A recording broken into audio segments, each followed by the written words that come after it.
Hola, ¿qué tal?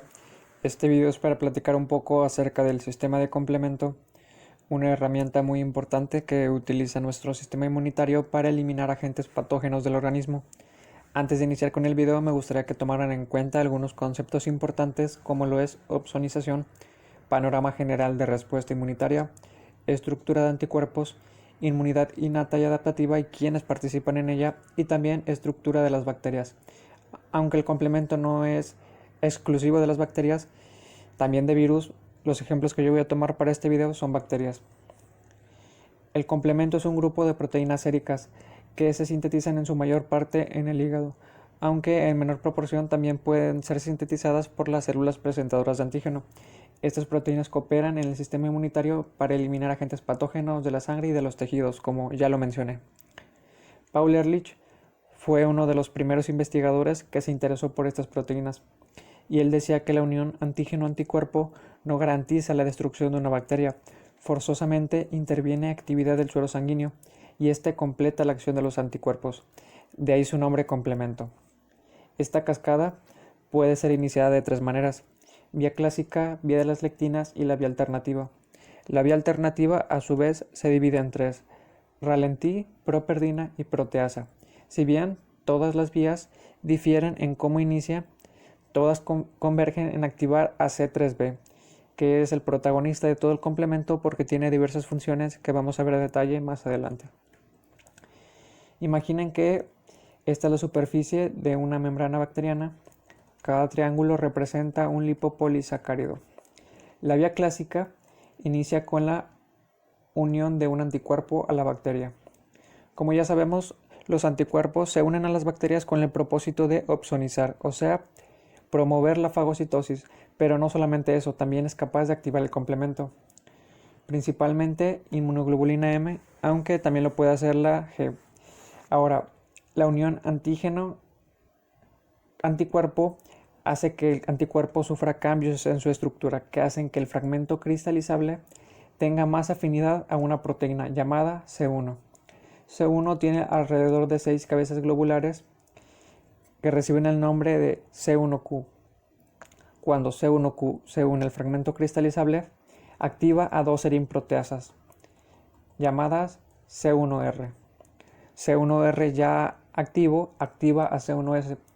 C1S es una enzima que tiene como un sustrato a C4 y C2.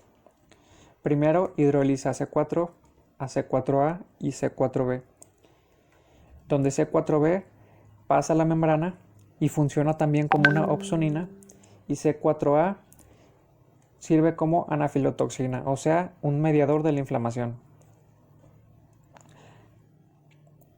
Su siguiente sustrato es C2, donde lo divide también en C2A y C2B. C2A se une a C4B y cuando esto ocurre forman una enzima llamada C3 convertasa. Como su nombre lo indica, es capaz de convertir a C3 en C3A y C3B. Este proceso ocurre cerca de 200 veces. Entonces, cuando un fragmento C3b se une a la C3 convertasa, forman una nueva enzima, llamada C5 convertasa. Por otro lado, C3A sirve como una anafilotoxina y el fragmento C3b como una opsonina. La vía clásica, al depender de anticuerpos, es parte de la inmunidad adaptativa. Vía de la lectina. Es iniciada cuando proteínas solubles, MBL por sus siglas en inglés, en español lectina de unión amanosa, o también puede ser iniciada por otro tipo de proteínas muy similares llamadas ficolinas. Estas proteínas reconocen antígenos microbianos, también sobre la superficie bacteriana. Estos antígenos son carbohidratos, o sea, manosa. Cuando la lectina se une a la manosa, activa también serinproteasas, más 1 y 2, que son muy análogas a C1S. Por lo tanto, tienen también los mismos sustratos.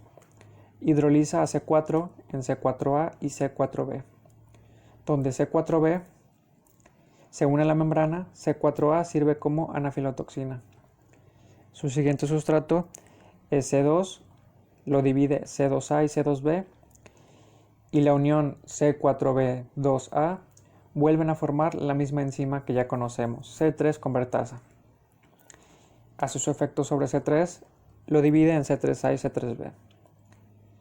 Y se vuelve a unir formando C5 convertasa otra vez.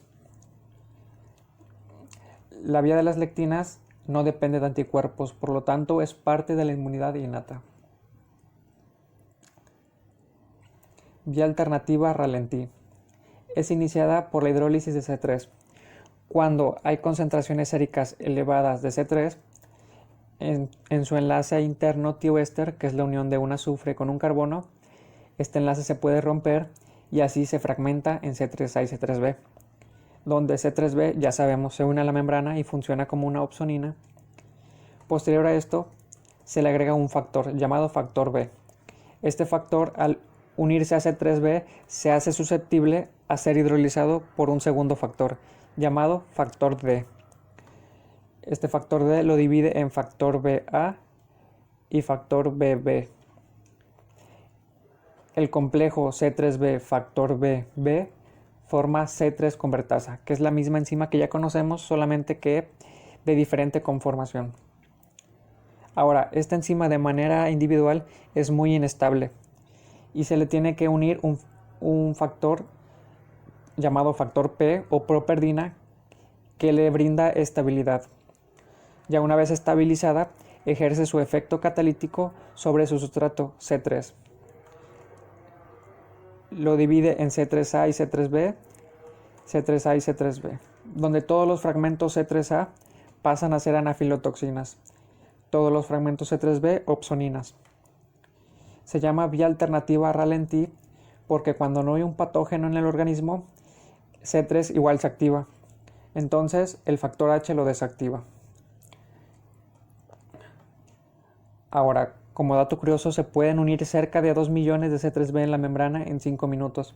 Puede existir la posibilidad de que un fragmento C3B se una a la C3 convertasa y nuevamente se forma C5 convertasa.